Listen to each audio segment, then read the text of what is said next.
Welcome to another short Professor Timo lesson. I'm Timo, and today we'll troubleshoot some common issues with pronunciation. Don't forget to hit that like button and subscribe to this channel for more English language development. All right, so I'll share my screen here so you can see what we're working with today. We'll work on three main things today. Number one, trouble letters and trouble sounds. After that, we'll compare some similar sounding words. And finally, we'll end with some ED verbs. So firstly, we've got the letter G. And our first word is logical. In this, the G makes a J sound, a J, logical. That's a three-syllable word, logical. The next words use one of the sounds of the letter U, the way it's said in the word university. So you can see here on my mouth, U, university. It's the same in these words. This one is argue, argue, and the next one is confusion.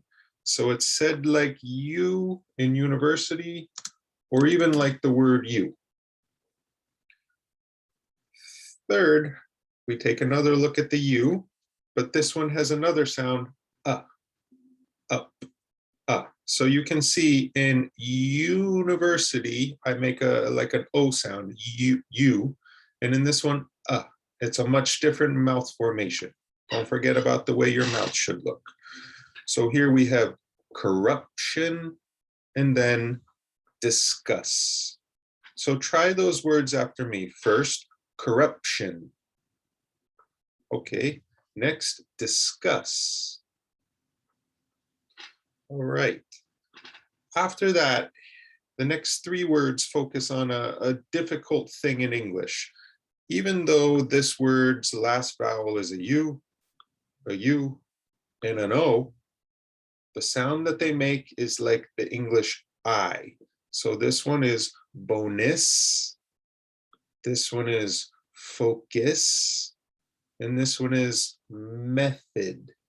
So you can see that they don't make the typical sounds that you might think they would make. Instead of that, they make an I sound, bonus, focus, method.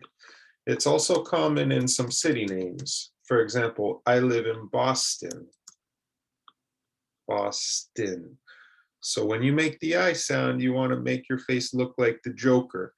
Boston, focus. So try it out when you're doing this. Try to make sure that you engage your muscles of your face.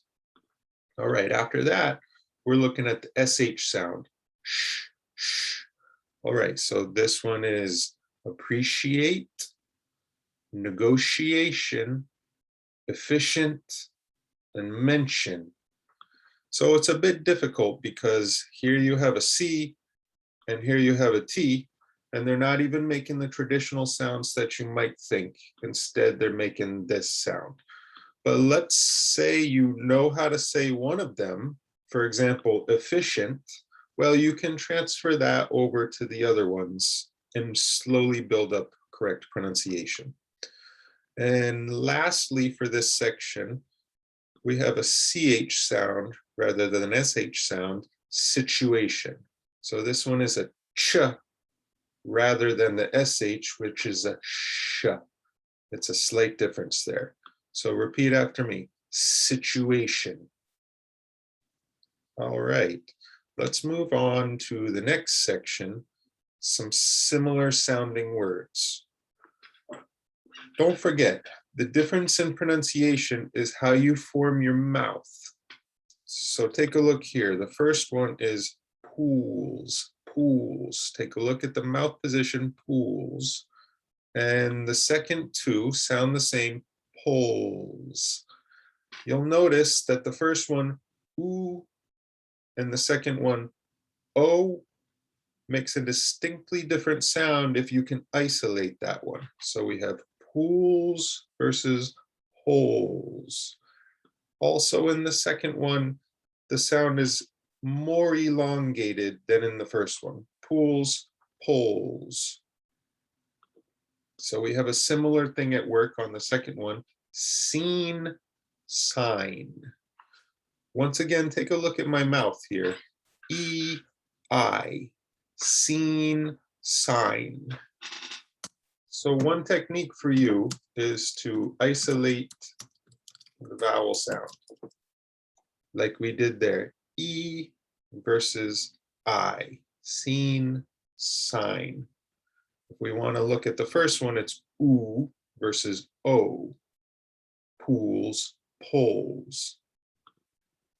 And then the third one, boat, bought, o, ah.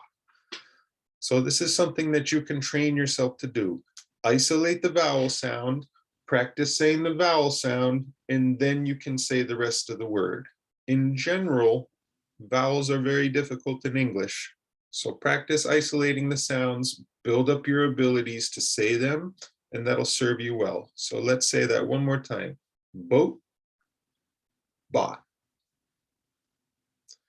And our third section is the ED pronunciation, which is one of the trouble spots for many English speakers. What you don't want to do is add an extra syllable. So this word, the first one is involved. The second one, killed. And the third one, checked. When you add another syllable, it's very obvious. So here, if we just add another syllable, involved in. So it's very, very obvious the difference between involved and involved in. After that, let's try this one. Killed versus killed it. So you can see that there's two syllables in that second way, killed it. And now take a look at this. Here you have the present tense form, check it, versus the past tense form, checked it. Check it, checked it.